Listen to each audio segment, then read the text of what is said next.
Could you start off by telling us a little bit about your involvement with Canadian music to start with?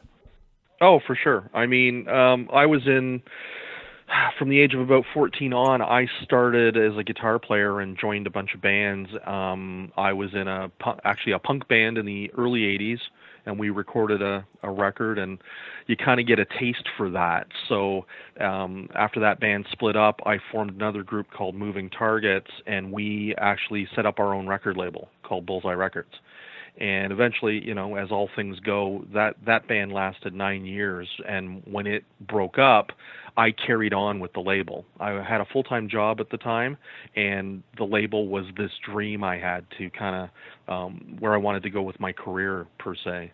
And over time, I managed to get a capital investor to put some money into the company, and then I was able to actually quit my day job and do that full-time, and that came in 2000.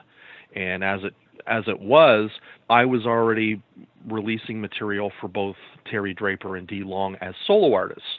They both had come to me saying that they wanted to put stuff out, and I had been a Klaatu fan my entire career, so this was, I jumped for joy. I thought this is the best of both worlds type thing. And with the help of both of them and our ability to be able to get the solo material out into the world with real distribution, they were able to talk to third band member of Klaatu, John Woloschuk, into the three of them signing off on Bullseye distributing Klaatu for the next 10 years. From 2001 until 2010, we put out the entire back catalog. Yes, otherwise I wouldn't have ever got a copy of Magenta Lane, I don't think. That's it, exactly.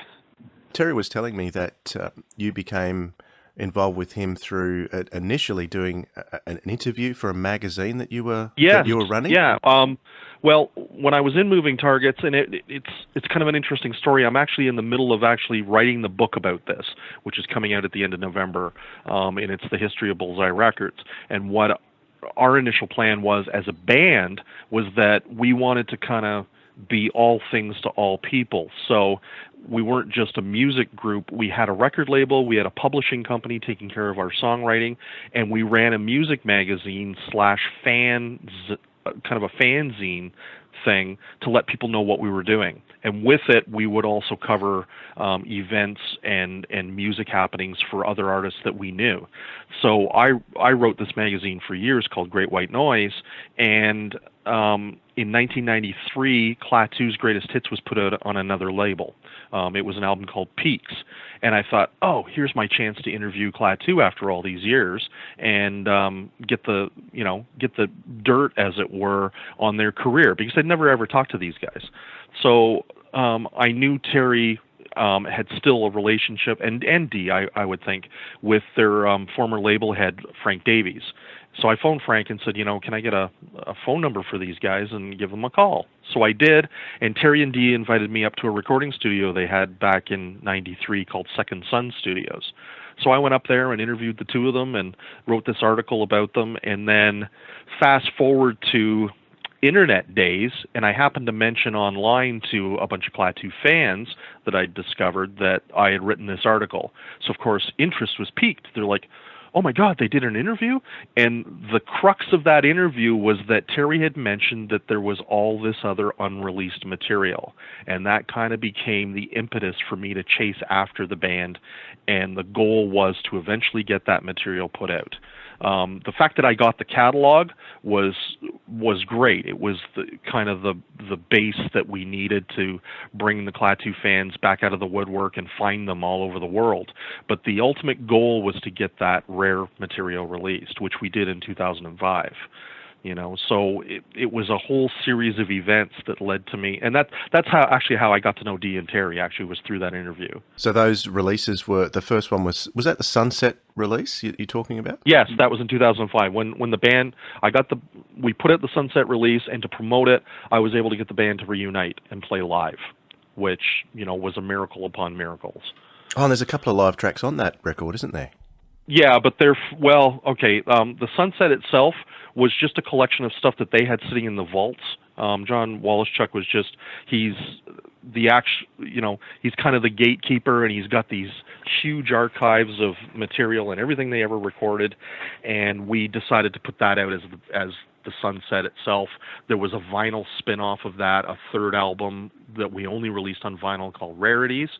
And then when the band did the reunion to promote both those releases, we recorded 6 songs. They did 6 tracks live. We recorded everything.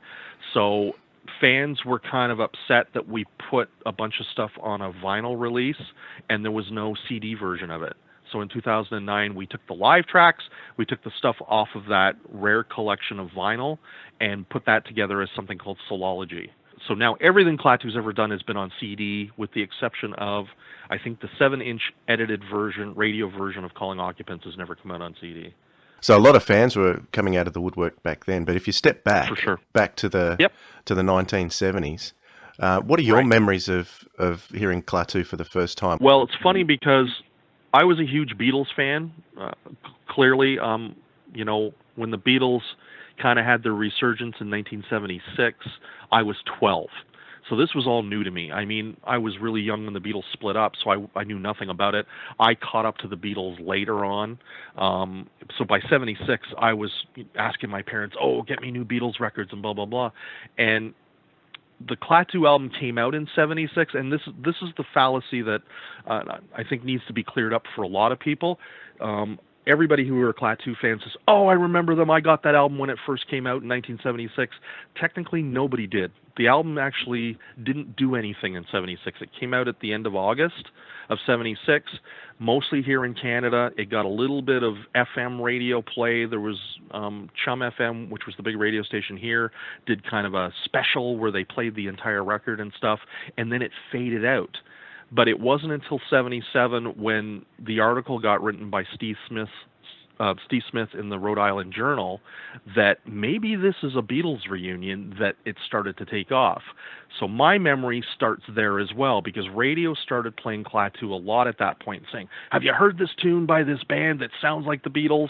So Sub Rosa Subway in Canada was the single that got released. In the United States, it was Calling Occupants. So I have really strong memories about Sub Rosa coming on the radio because it sounded a lot like McCartney.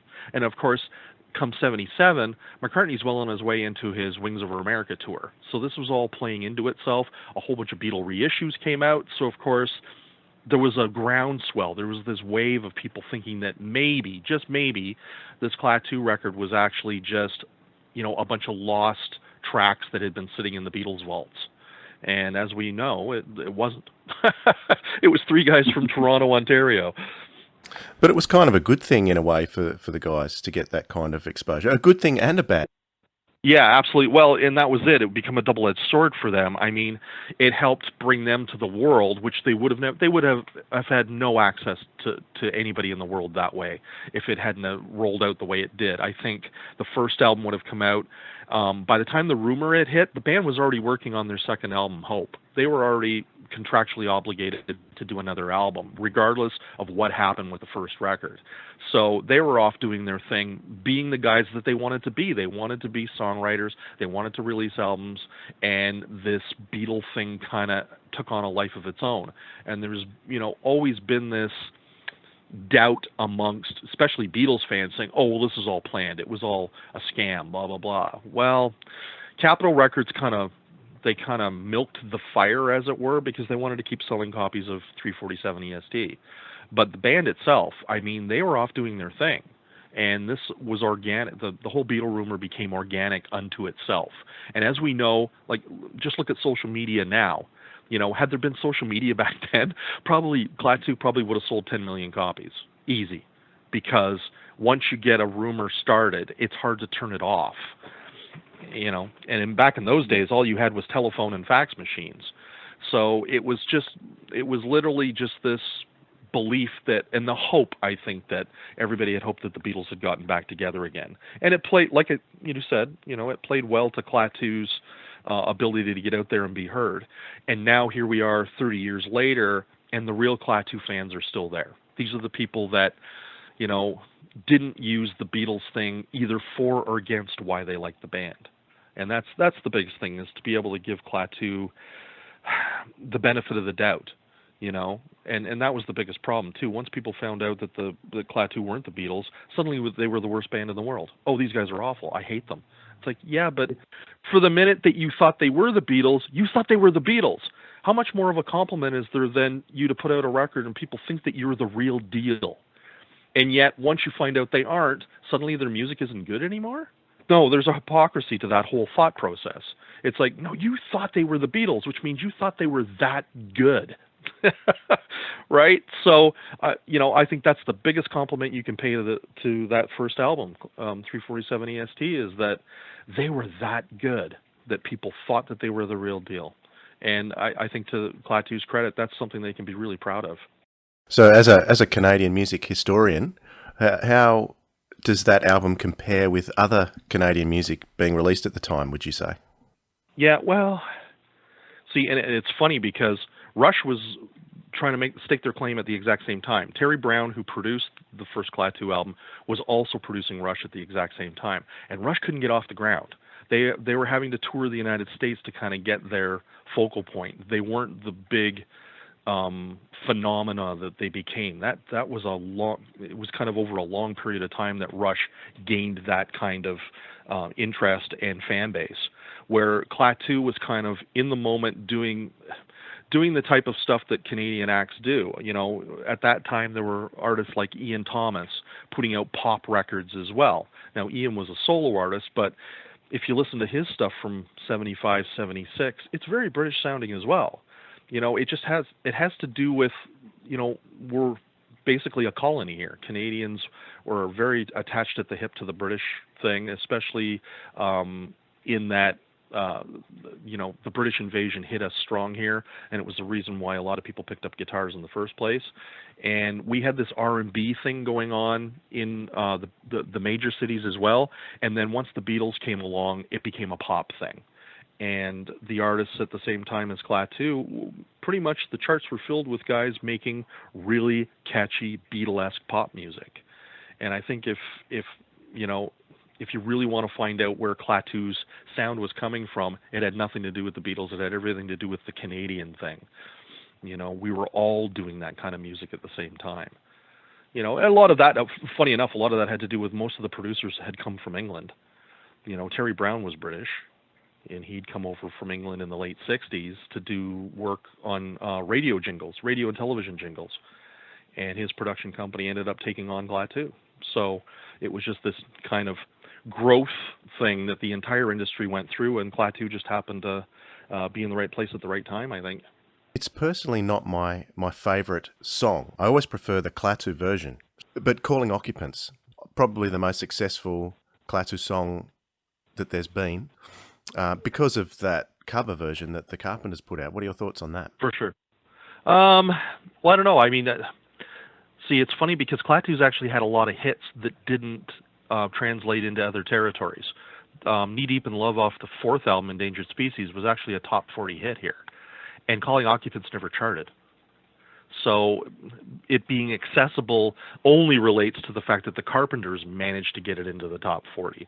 But Klaatu's version always got overlooked, and which is a real shame.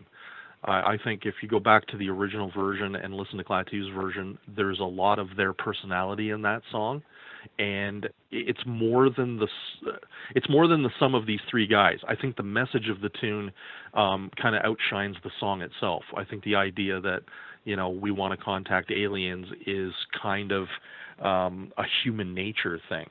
And I think that's why the song resonates with a lot of people. I don't know, and this is the funny part, is the Carpenters turned it into a pop tune, and I think the message got lost. I think it was more that, wow, listen to this girl singing this weird psychedelic song. I think that became the novelty of it, as opposed to people going, wow, listen to the words.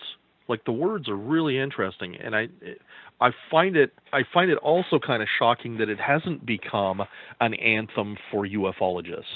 You know, I never get that sense that they take that song and wave the flag with it, saying, look, we have our own anthem. And yet the band wrote it specifically for that purpose. I think it's a shame. I think it's a shame of history that, it didn't materialize as the thing that the band envisioned it as. It became it's got its own life, really, as a song. And of course, it's the most recognized tune by them. And I think that's more to your point, that that's the song that people remember, as opposed to some of the other hits that they had. And like you said, I think the Carpenters version was a bit more of a novelty.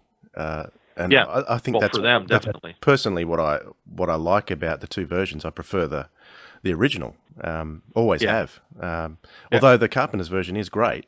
My issue with the Carpenters version is that because of her voice, because she's got such a phenomenally pure operatic voice, and the video didn't help. The video was very goofy, very of its time, and I think it removed the gravitas of the song, because if nothing else, Klaatu are damn serious about what they do, and that comes across in the original version.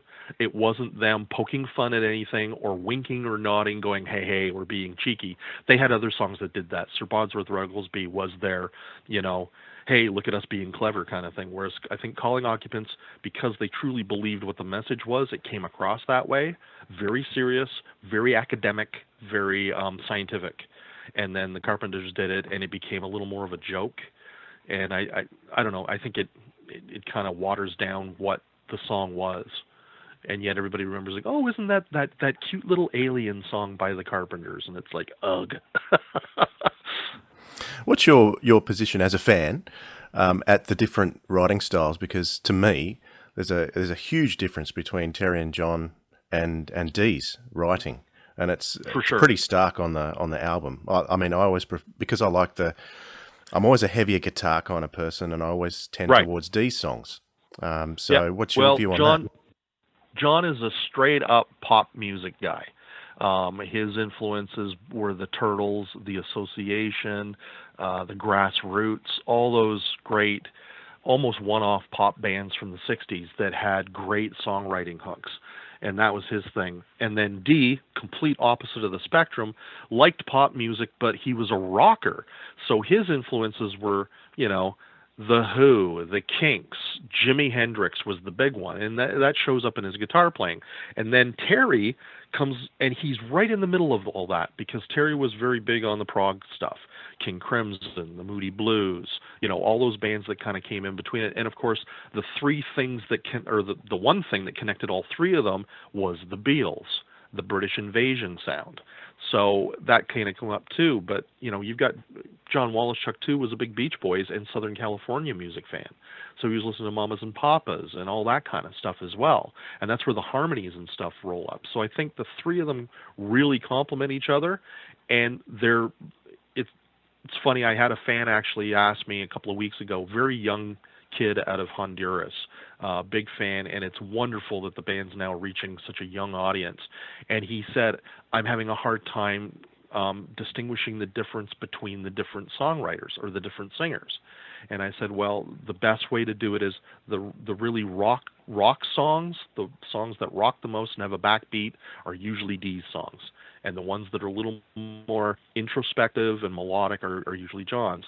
And because Terry wrote with John on Calling Occupants and on December Dream, Terry didn't get his chance to shine with that. That all came after, when he started doing his solo stuff. His solo material is very much like John's in that it's a pop-oriented. A young fan from Honduras. A message I got from Dee is a couple of days ago is that he's felt recently that Klaatu is old news. What do you think about that? No, I think that I'm disappointed only in that I stopped working with Klaatu at the point in which social media exploded.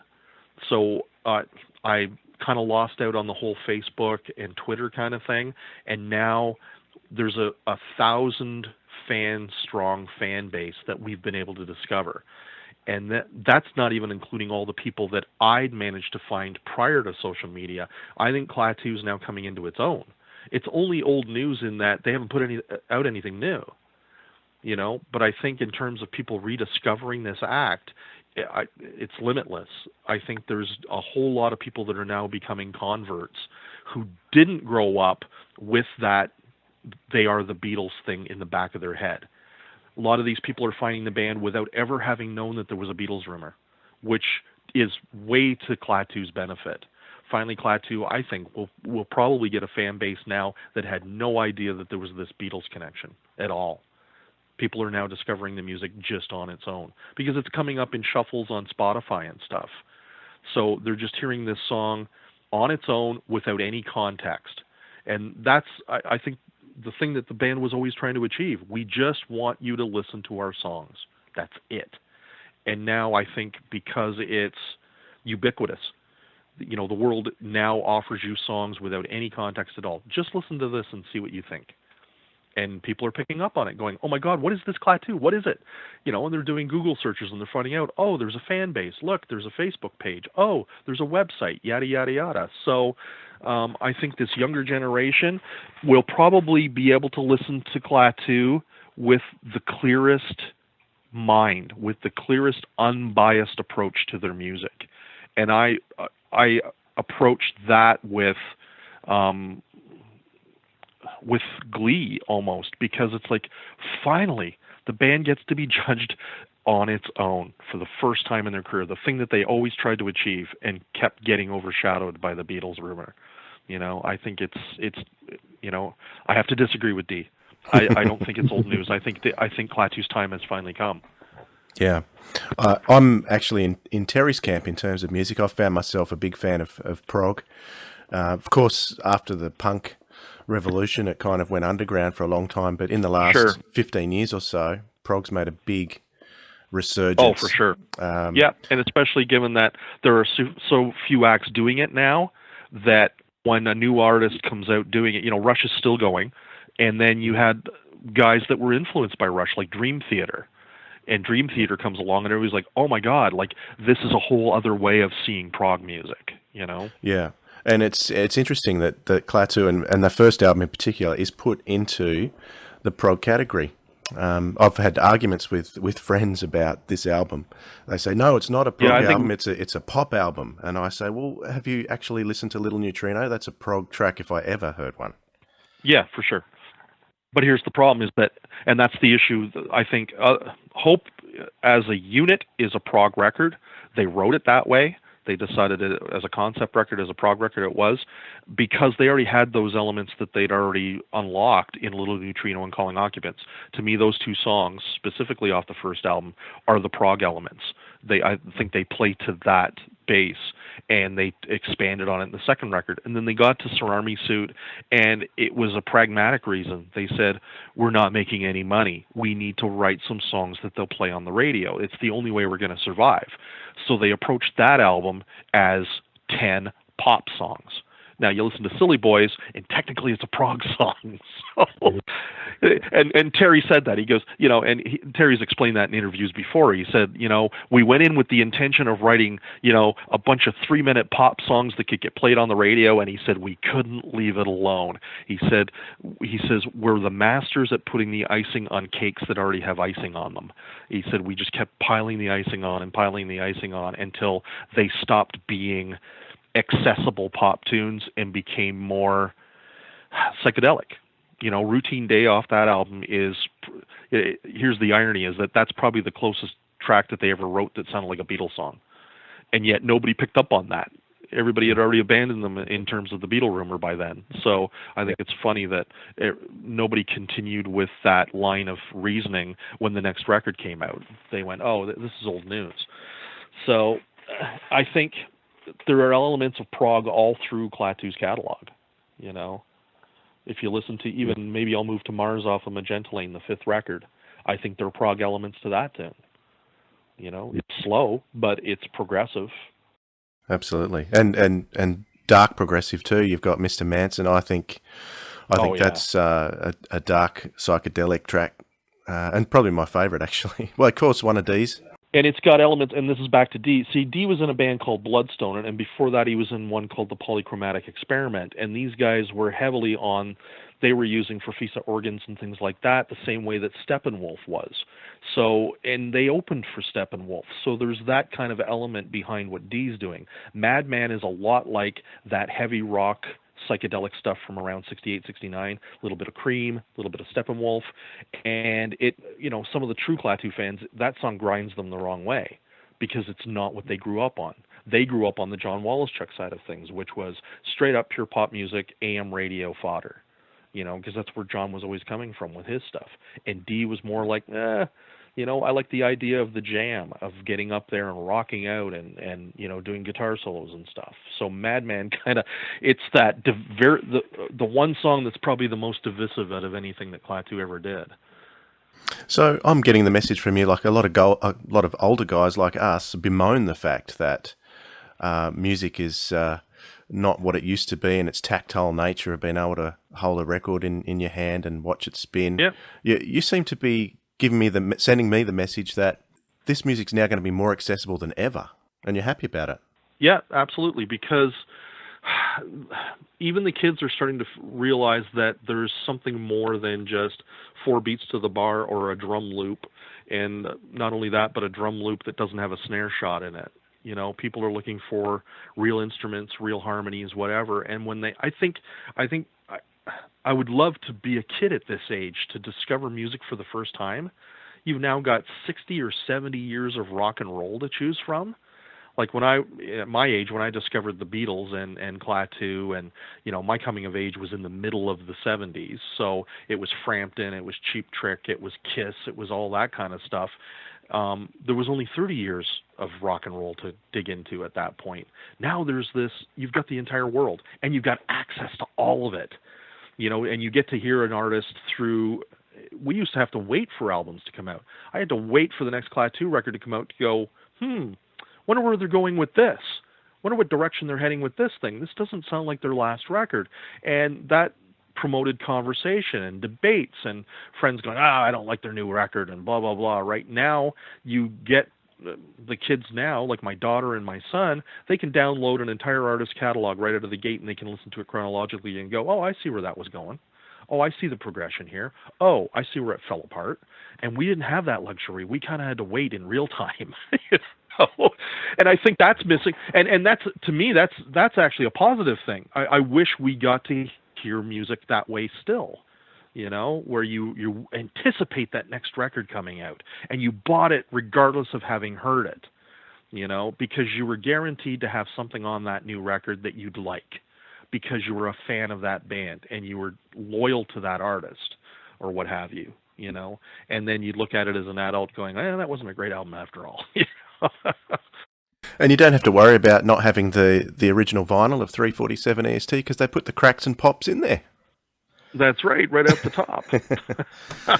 Okay. Well, that comes back, it's interesting that this is the 40th anniversary of this album, and it's still finding a new audience. And then people kind of jettison from there looking for the other stuff that the band put out. And I hope they're not disappointed. I hope they're not taken aback by the fact that the band changed style on every record. And I think that's to their credit. I think as songwriters, that's the greatest gift you can have, is to not have a formula. I think it made for some of the greatest songs and stuff that didn't fly. And it's like, and you gotta, like I said, you gotta be a loyal fan to love every single song that an artist has done. And, Klaatu has a few tunes that I've always loved, but they're not my favorite tunes. But I wouldn't say I hate them. It's kind of like, no, I think this is better than this. And that, fortunately, that comes up in debate on the Facebook group for Klaatu, that people can still discuss this. And, I just wish, I wish as a fan, you were asking me as a fan, not as the guy that ran the record label that put their stuff out for a bunch of years. That was business. But as a fan, and I'll always be a fan of these guys, I wish they'd put everything aside and do another record. I really do. Now, it's not going to happen, and this is the thing that the fans just get bent out of shape about. More years have passed with them being apart than with them being together. They've gone on to other things in their lives, and you got to understand that. It's like a divorce, you know what I mean? Like they've moved on to their next wives, as it were, and people want the old marriage back together again, and I just think that's unfair to the guys to basically dismiss everything that they've done up to this point to say, no, we preferred it back when you were in this band with Klaatu. No offense, kind of like your solo stuff, but we'd rather you go back with the other guys in the band. And it's like, I think that's offensive. It's actually, it diminishes what these guys have accomplished because of Klaatu. Klaatu's allowed Dee and Terry to carry on and explore other parts of their creativity. John has decided to take a pass. John went into another industry altogether. He's not in the music business anymore, and that's his prerogative. And I think people need to let him do that. As much as they want the music, John's got other priorities in his life, and I